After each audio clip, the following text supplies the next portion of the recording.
Hello, hello, hello. This is Demetrius with Demetrius.L Success Academy. I want to say hello on this beautiful Saturday evening. And before I go any further, I want to personally thank each and every one of our fathers, real men, our prayer warriors, our family protectors, our leaders, men in our community, our church organizations. I mean, just role models, outstanding men in the community. I want to say thank you, thank you, thank you on this wonderful weekend. It is your day tomorrow. I know that I'm a day early, but I want to go ahead and say thank you because I will be celebrating Father's Day tomorrow with my husband, who is a wonderful husband, wonderful father. We have six beautiful children, and I am just blessed to have him as my other half. So I want to take the time out personally to say happy Father's Day, and to each of you fathers, enjoy your day tomorrow. With that being said, I am happy to be back today to bring you another weekly tip for this week so that I can upload for you. Now, I do want to say, I know it looks like I'm always on the go. Listen, I promise y'all, I am always on the go, and I promise you, I really do have a physical location. I really do have an office. It's for real, and I do already have the everything set up, the little pretty little corner set up so that I can do my videos and share my tips with you. But I, I'm hey. Sometimes I'm just on the go, and I pull over and I'm like, let me just get this off my chest. And sometimes the Holy Spirit just start downloading stuff, and I just have to say, oh, wait, let me stop right here. I got to share this right now. So, hey, if you see me in the car, most of the time, hey, I'm bringing you the free tips. So I hope that you enjoy them and you don't mind me being in the car. But I promise you, I'm going to start going up to my office and actually start filming these videos. Watch, you'll see. And you're going to be surprised.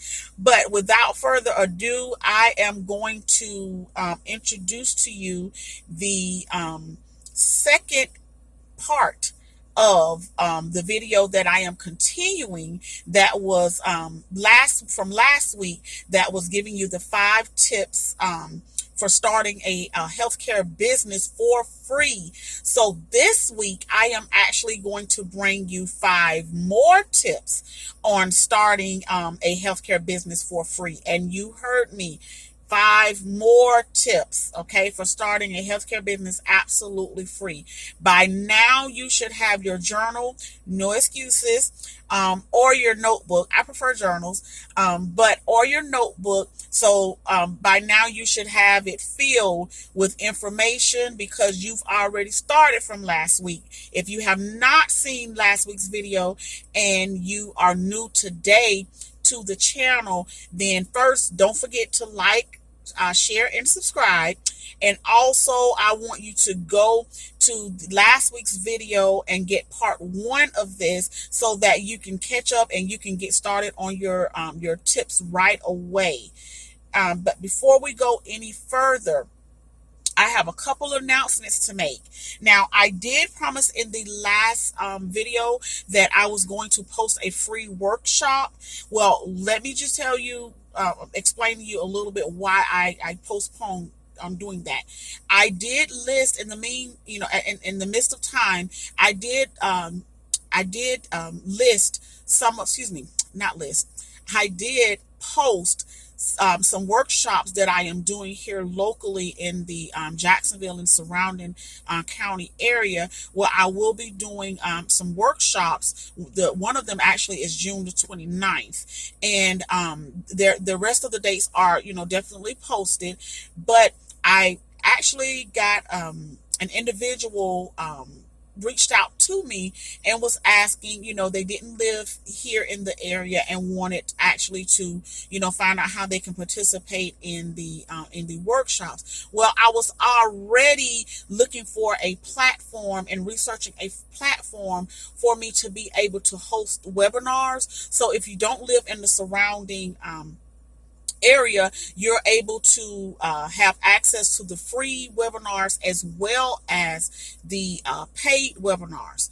So I'm actually in the process of trying to finalize some things, researching and comparing, which would be the best website that can help me out with this, so that I will be able to reach more people. Because like I said before, I am not going to stop until Demetrius Dowdell Success Academy is your one-stop shop for starting or growing your healthcare business. So with that being said, I held up on posting the free workshop, because that would mean, again, that it will be more the local individuals that will be able to take the advantage of that. So what once I finalize the platform for me to be able to host the webinar, then what I'm going to do is go ahead and upload that do the free webinar on that, so that way it can reach more people, so that way they can have that information so whether it's for a free webinar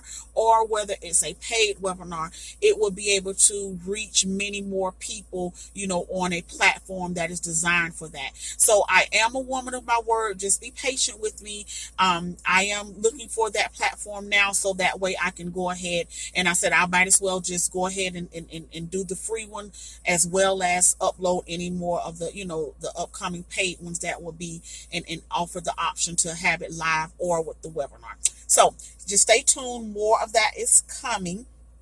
And as usual, I will leave my contact information in the comment section below, so that way I keep saying the comment section, but in the description box below, so that way you have that information if you want to reach out to me for any business consulting or business coaching opportunities. You'll have my contact number.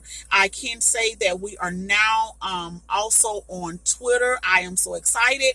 We have did some major updates to the website, Instagram, the Facebook page. We have did major updates to that, and we have also made it really easy that if you want to book a consulting or a coaching appointment, you can now do that. It's a simple click, schedule your appointment, pay, get your confirmation. So we have done a lot of things. So check out those. I'll leave all of them in the description box so that you have time to just take a look at some of our updates.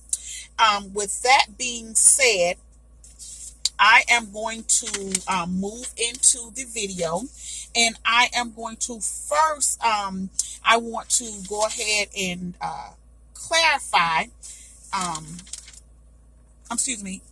give you the objectives, which we're just going to carry forth from the ones that we went ahead and we did last week, some of the objectives that we went over. And the first one is to clarify any misconceptions about you need a whole lot of money to start a business. The second objective that we're going to cover is we're going to learn 5 additional tips on starting your business for free. Absolutely free, I promise you, and it'll make sense when we cover this. And the third objective that we're going to focus on is we're going to encourage you to take action today on getting your healthcare business started. So those are the things that 3 things that we're going to focus on, and we're going to learn here today with the part 2 of the business tip for the week. And as I stated before, this video is entitled 5 More Tips on Starting a Healthcare Business for Free. And we will jump right into the first tip. Tip number 1. We need to decide which type of business that you want to start. You want to get a clear understanding of the type of business that you want to start. The reason being is that this is the first step of many to begin your new adventure. So in order to be able to know where you're going, kind of the direction that you're going in, you need to first of all understand what is it that you're getting into, what is it that you're starting, because you need to be able to know what this business entails, what it needs in order for it to be able to be successful, and how it's going to affect how your business is going to be regulated. So all of those things are vitally important. I can share one example of when I first started out. One of these businesses, I fell into this category, believe it or not, is really real. I went to open a homemaker and companion agency, and what I set up by default and had no clue. I'm telling you, I'm being honest as I possibly can. I've been here, I've done that, I have made a lot of these mistakes that I am trying to avoid you from making. But this is a true story. I set up a homemaker and companion agency, and so what I did in default of that is I ended up really setting up and putting in place all the things that I needed for a non-skill home health agency. So here it is, I had all this additional information, but because I didn't understand what I was setting up, what I was doing, I was operating one particular company, but really had set up another level of another level to the organization that I technically could have been functioning at, and had no clue that I could have been functioning at that level. So when I say to you, please understand, what it is that you are opening. I really am being sincere about that, because all of those years that I had one particular agency open, I lost the opportunity because I was running it at a lower level than what I actually had it set up for. So in other words, let me make it simple and let me just make the translation very clear. I lost money. So that's not a good thing. We don't go in business to lose money. So that's why I'm trying to save you from making the same mistakes or the common mistakes that I made either myself or have helped people to avoid making, setting up these type of services. And this tip number 1 is going to also tie into tip number 4 when we get there. So just kind of keep tip number 1 in mind. Tip number 2, explore business names. Listen, I need for you to be mindful when you're setting up your business name. The reason I want you to be mindful of these things is because what you name your business is going to follow you from the very beginning or the start of this business all the way up until you decide to either add to the business or sell the business or whatever the case may be. You want to make sure that with the beginning stage, let me go back. In the beginning stage, the reason that name is so important is because what I'm trying to help you understand by giving you these tips is what I don't want you to do is fall into the most common thing that I've identified with new beginners with starting a healthcare business, is that they don't have everything that they need. So they get to the part where now it's time to do the application. So you didn't take any, let's just say, for example, you didn't take any of the steps that I'm giving you between the first video and now the second video. These tips are very, very real. These tips help you avoid some of the delays and the pitfalls that our new business owners commonly are involved in. So one of the things that happens is that we get to the application. Okay, now it's time to get ready to submit this. The application is asking for everything that I have been giving you tips about all along.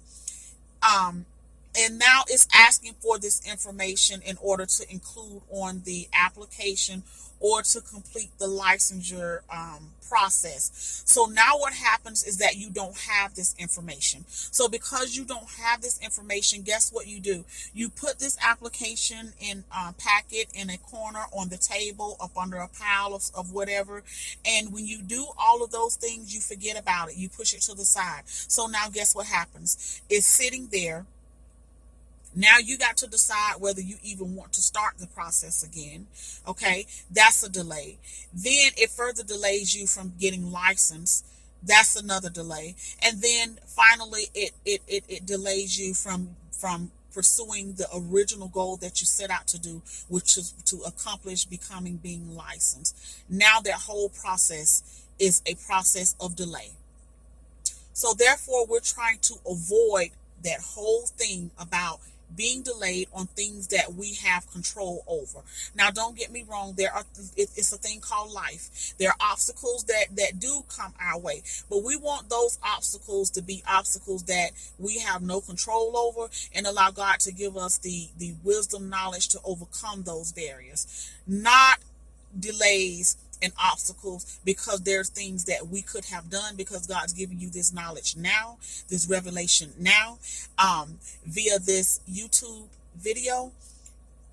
You could do something about that obstacle. You can do something about that delay. So the reason I'm saying, go back to tip number 2, explore your business name. You want to go ahead and at least know what you want to have your business, because once you start using that name is going to follow your business application process at that time. So, and that is not a good time to want to decide in the middle of the application process, you know what, I don't like that name, that name is already taken. Okay, that's not going to be a good time to find that out. So you really do need to go ahead and look at your name, finalize your name, and let's get ready to get this process started.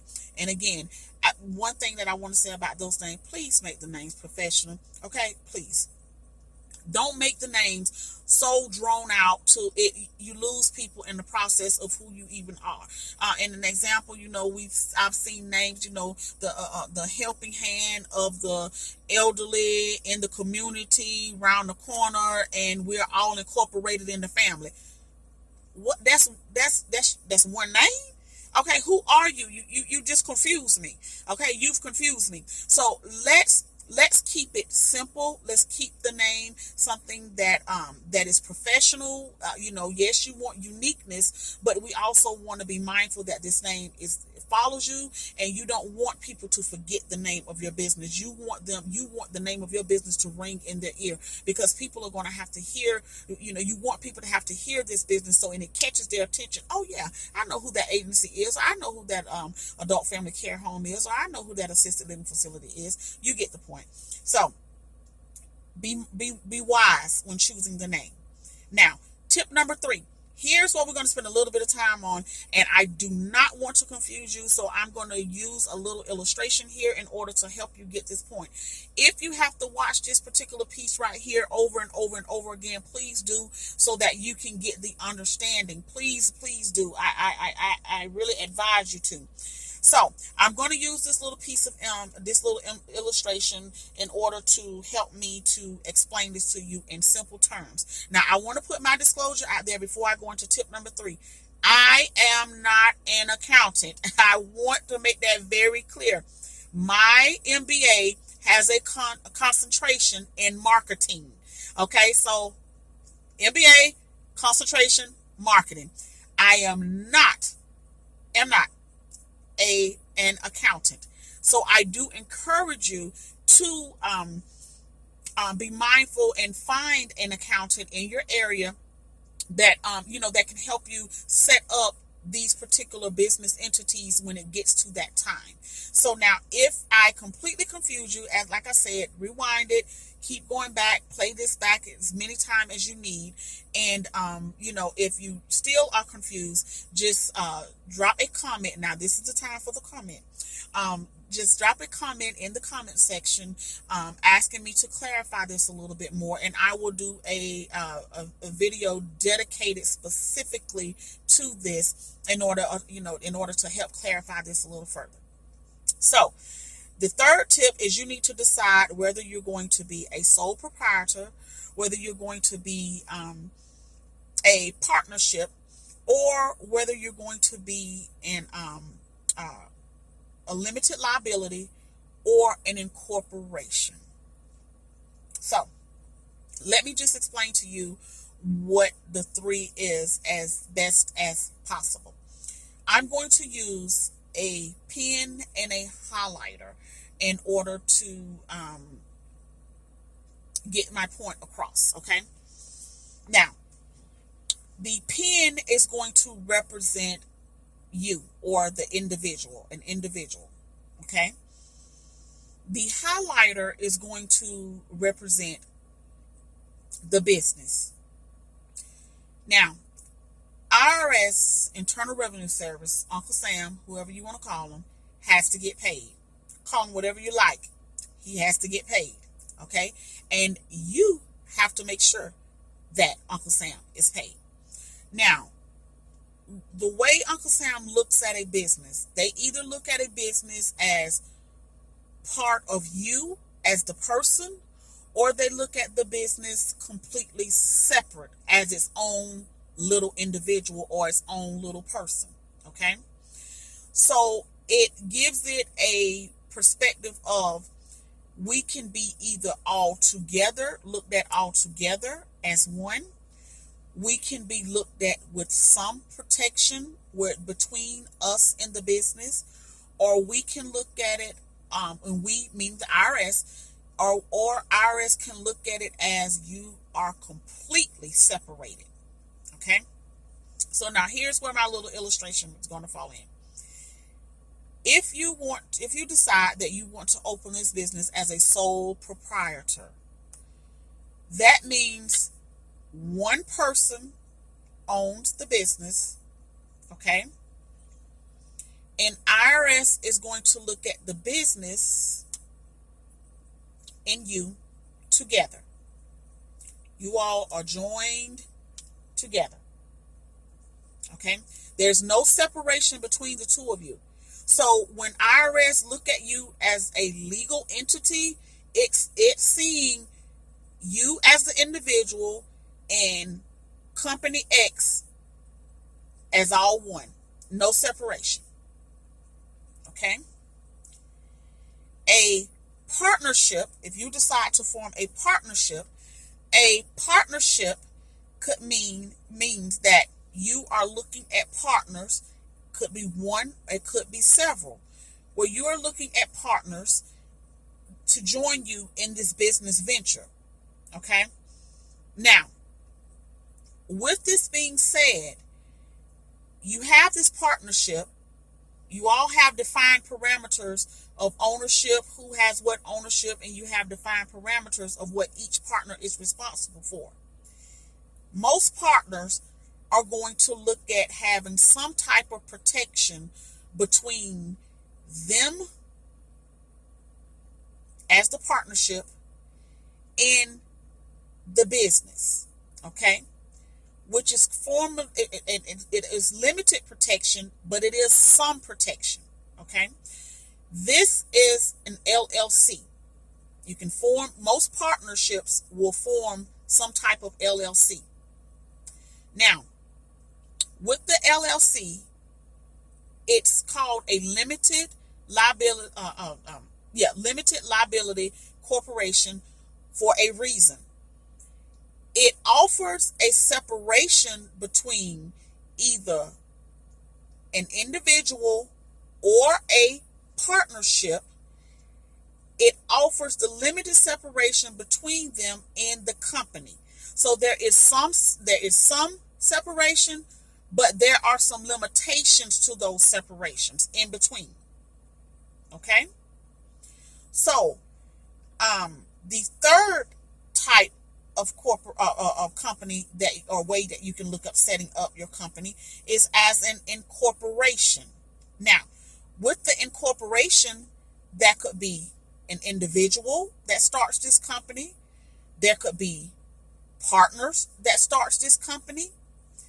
But however you decide, one or multiple, There is complete separation between you, the individuals, and the company. So the way IRS looks at this is you all are over here. You're the people that's involved in this, but this is the company, which is also its own little person. So it allows complete separation of individual, multiple, in the business. Okay? It allows the total separation. Now, I am not an accountant, as I stated before.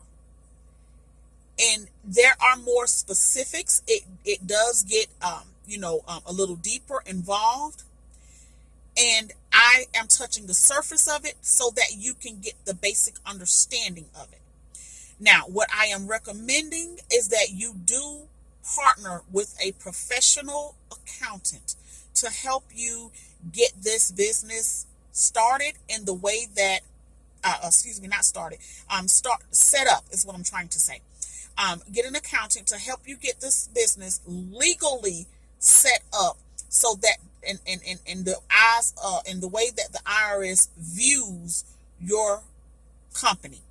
Does IRS view your company attached to you, or does it view your company with some attachment, not complete, but some attachment, which is an LLC, or does it view you as totally separate from your company, as one person that's over here on one side, and the company is his own little person over here on the other side?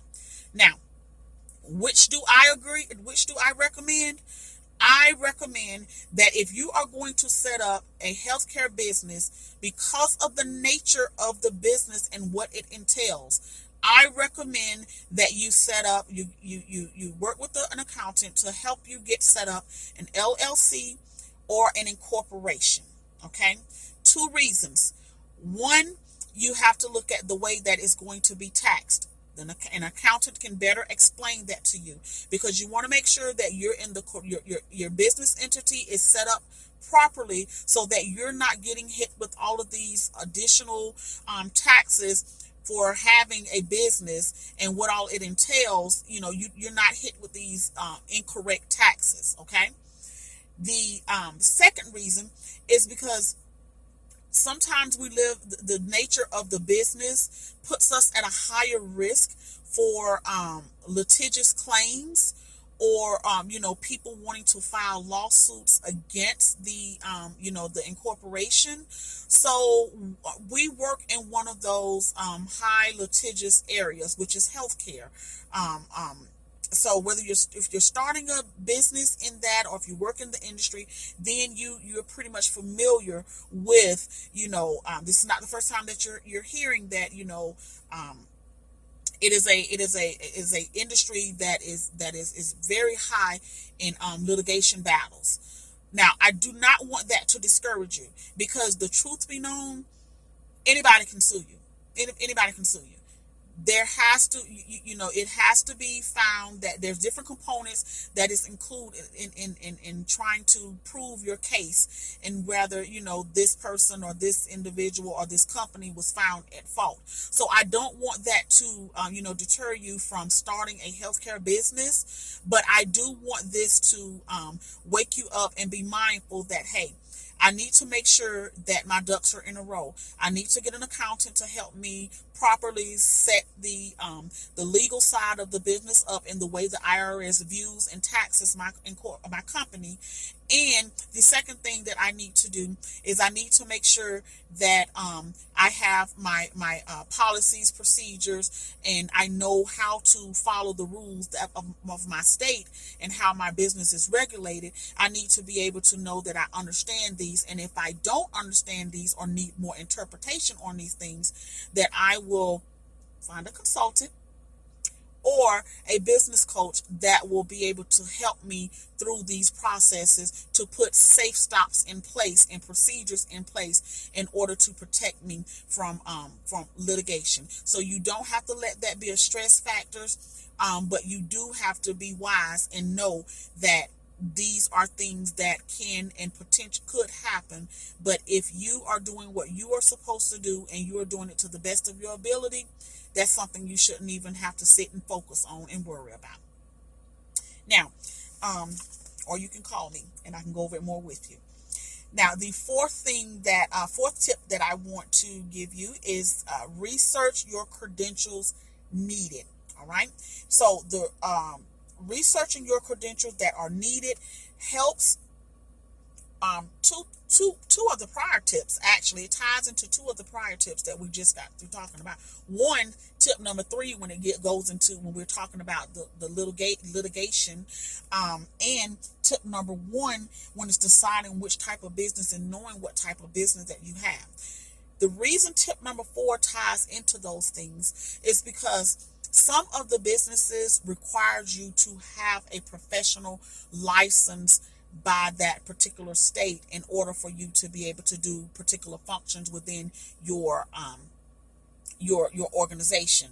Now, yes, even though I said before in my videos prior, you do not have to be a nurse or a healthcare professional in order to own one of these companies. You do not. I do recommend you do get a as a minimum of a a CNA certificate in order to be able to understand the lingo of the industry, but you do not have to. So with that being said, even though you may be the CEO, the founder, co-founder, or the administrator, whatever your title is, you the owner, you may be licensed to own this particular. You may be the owner and licensed to run this type of company, agency, or care home, but that does not mean that there are functions within the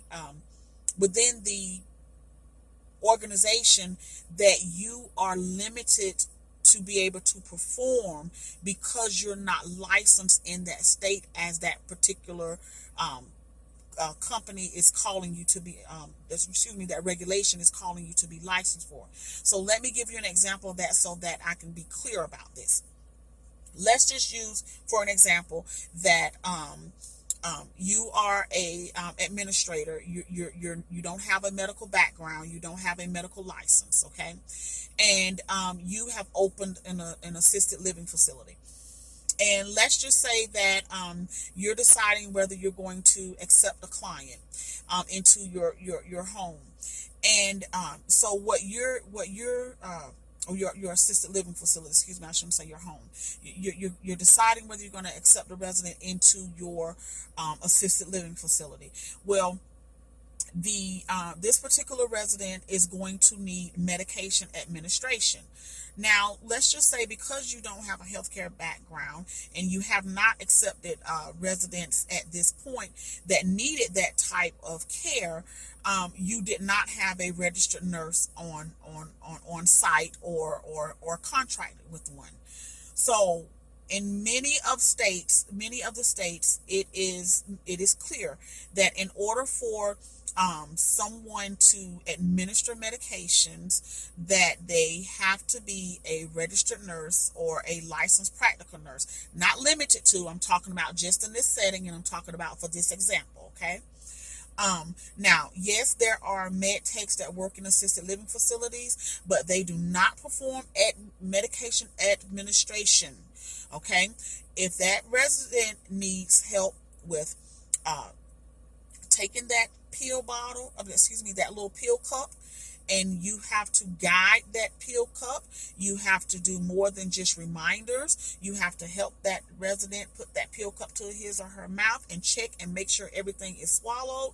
Then you are getting into medication administration that has to be performed by a licensed personnel. So let's just say, okay, this person is going to need medication administration. Now that we understand what that is, and you're not licensed to perform that function within your company. Now, you either have to not to accept this particular resident because you cannot provide the care that is needed for them at this time, or you can make the decision to contract with a licensed nurse, either a licensed practical nurse or a registered nurse, in order to be able to assist with making sure that the patient is or the resident is being provided the medication that they need and administered the medication at the right time, in order to be able to accept the resident into your assisted living facility. So that is what I mean by understanding your credentials, because although you may be the owner, that does not mean that you can just disregard what the state says, that this particular licensed personnel has to be the one to do function A, B, and C. You cannot overstep what your state is saying that is a law or a regulation within your particular setting, just because you are the administrator. So you want to make sure, because that would be a time that you would have to worry about you would have to worry about the law, because you are actually doing something that you are performing a duty that you are not licensed for. Okay, so that's why it's important. It ties back into understanding what it is that you are opening, and then you have to understand the regulations that goes along with that, so that you're performing in the function that you are supposed to be performing in under the guidelines of your state regulations. Okay, now the tip number 5 and the last tip is, I want you to research at least one entrepreneur of your choice. Why? Researching an entrepreneur of your choice gives you a visual perspective of a role model. It is someone now that you are able to look up to. You're able to see this individual, and I'm not saying aim to be like the individual, but what I am saying is sometimes it's important to be able to see that, hey, I can see this person is doing the exact same thing that I wanted to do and that I am aspiring to do. And it's really good to be able to see this individual that has grown from this level to beginning their business, now to this level to owning multiple sites or multiple businesses, or a serial entrepreneur. That's the type of thing that I love. I love to see those, and being able to see a realistic outcome, I think is always a good thing. And the second thing is that your mindset must transition. You must transition from an employee to an employer mindset. Okay. You are it. You are the beginning decision maker, and you are the end decision maker. So it is oftentimes helpful to watch how this role model is handling things, how they conduct themselves, and often gives you kind of a sense of idea of, okay, I can understand that thinking pattern. I can understand where that process, where they were going with that process. It just kind of gives you that visual confirmation, to be able to see that. They are your visual picture of what you desire your outcome to be, which I pretty much said that, that this is their desired outcome. You are this role model is kind of like, okay, I see where I'm going with this, and giving you that sense of, if they did it, I know that I can do it. So that gives you that motivation. I motivate you. I believe in you. And I want you to take these tips that I'm giving you. There's a total of 10 now. And I want you to begin to apply these tips. And I really, really, really want to see the outcome of each of you being successful at what it is that you are trying to start. So I thank you. I did go over. I wasn't supposed to keep you this long. I did go over. So I do apologize. But thank you for allowing me to bring you this video, and you enjoy the rest of your weekend. Have a great day.